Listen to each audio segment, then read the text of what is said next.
Halo teman-teman, kembali lagi bersama saya PX Pinem Excellent ya. Kali ini saya akan memberikan gambaran sedikit ya tentang saham FCA yang berpeluang potensi bugger ya.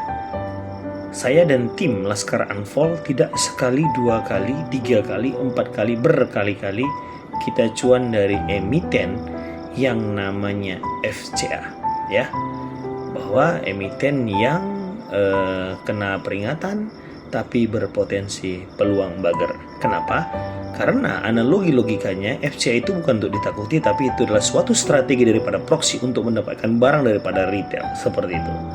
Itu dia ya. Nah, maka daripada itu saya ada melihat 3 emiten yang berpeluang bugger. Bugger dengan kata lain bugger, kalau 50% pasti dapat.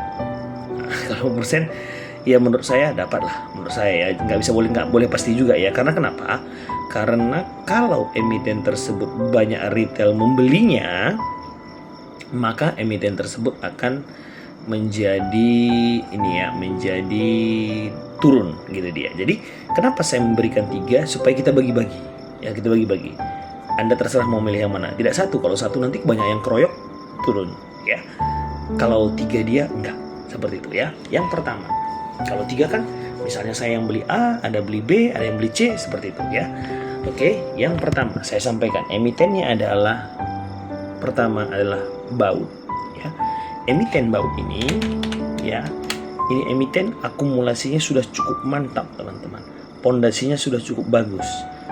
Untuk mengetahui pondasi bagus atau tidak itu adalah melalui namanya sistem stock volume ya, yang saya ajarkan di kelas komunitas tentunya ya. Baru perlu yang namanya kita lihat berapa banyak pondasinya, dan ini sudah bagus. Kuncinya, saya kasih tahu kuncinya Baut ya.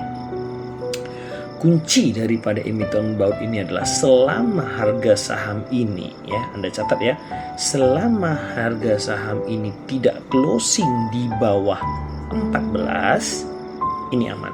Memang sekarang harga 18 ya. 18 ke 14 kan udah dalam sekali itu Pak Pinem, mungkin sekitar 30% atau bagaimana begitu ya kan. Nah, artinya adalah kalaupun Anda mau beli nggak usah banyak-banyak. Kalau Anda takut ya, beli saja 100.000 upah belajar begitu ya, upah belajar begitu ya, seperti itu. Ini harga ini ya, emiten ini sekarang harganya ada di 18 ya, emiten harga 18. Selama dia tidak closing di bawah 14, ini akan memberikan Anda cuan. Itu dia emiten Baut. Masalah bagaimana entry-nya itu terserah Anda. Masalah bagaimana cara Anda dapatkan barang terserah Anda. Kalau mau dapatkan barang besok antrinya di 19, kalau nggak mau dapat barang tunggu aja di 18, mana tahu koreksi dapat, seperti itu ya. Emitennya Baut. Itu yang pertama. Yang kedua adalah emitennya PTDU ya, PTDU.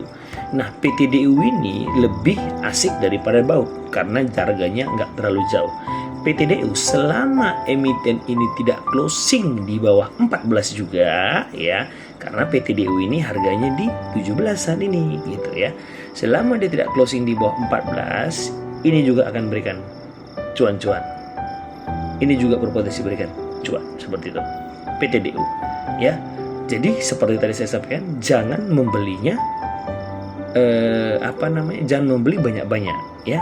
Kita bagi ya, jangan juga Anda rakus artinya Anda beli 3-3. Begitu boleh saja, tapi 100.000 oke. Kalau Anda beli sejuta, belum lagi yang lain nanti itu bahaya. Seperti itu. Dasarnya semuanya volume. Dari kedua emiten ini PTDU lebih bagus volumenya daripada si Baut ya, lebih bagus volume PTDU daripada Baut, seperti itu. Cuman perbedaannya adalah PTDU ini bagus pun volumenya baru diakumulasi sekitar 3 minggu, sedangkan Baut enggak pun bagus, dia akumulasinya udah sampai sekitar 3 bulan. Perbedaannya itu apa?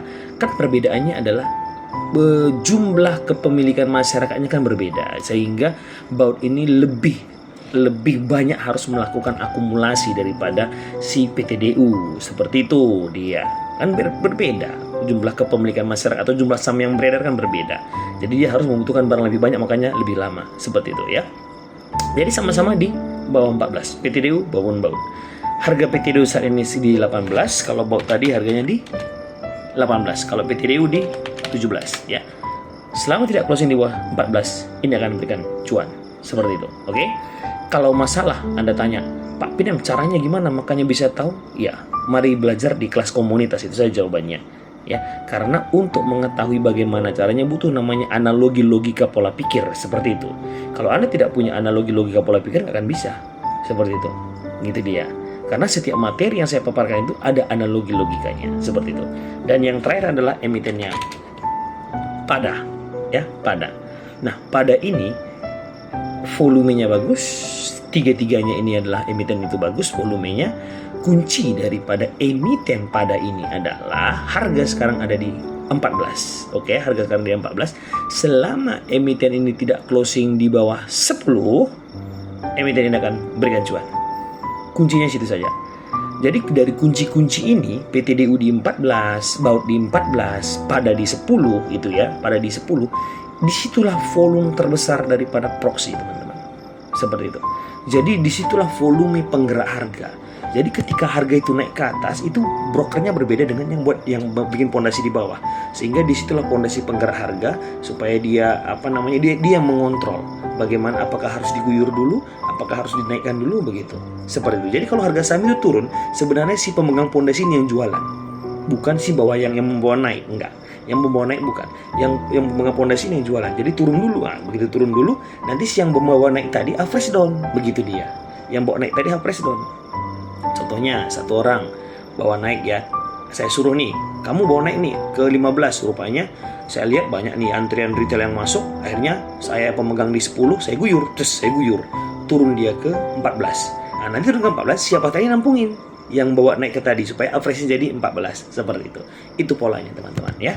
Itu dia, ada 3 tadi adalah emitennya. Yang pertama tadi adalah baut, yang kedua adalah PTDU, dan yang ketiga adalah pada. Ya, nah, apakah ini akan benar atau bagaimana nanti kita lihat ya. Hari ini catat sendiri ya, 8 Mei 2025 ya. Nanti kita lihat ya, kunci-kuncinya sudah saya kasih tahu. Selama tidak closing di bawah emiten itu hold, bahkan bisa perlu cicil ya, nanti akan bisa memperoleh cuan bersama. Semoga ini bermanfaat ya. Silahkan analisa lagi sesuai trading plan Anda. Dan terakhir saya sampaikan disclaimer, saya tidak mengajak Anda untuk membeli, tapi saya melihat ini dari sisi volume oke. Kalau Anda sependapat silahkan dibeli, kalau tidak skip saja. Seperti itu. Kalau Laskar unfold, begitu melihat ini dia tahu ini layak dibeli atau tidak. Apakah Pak Pinem berbohong atau tidak. Apakah Pak Pinem hanya sekedar ingin pom-pom atau tidak. Mereka bakal tahu. Kalau Laskar unfold sudah pasti tahu, karena mereka adalah para ahli-ahli volume. Seperti itu dia. Oke, itu dari saya. Semoga bermanfaat. Sampai bertemu kita di cuan dari ketiga emiten tersebut. Salam dari saya, Pinem Excellent.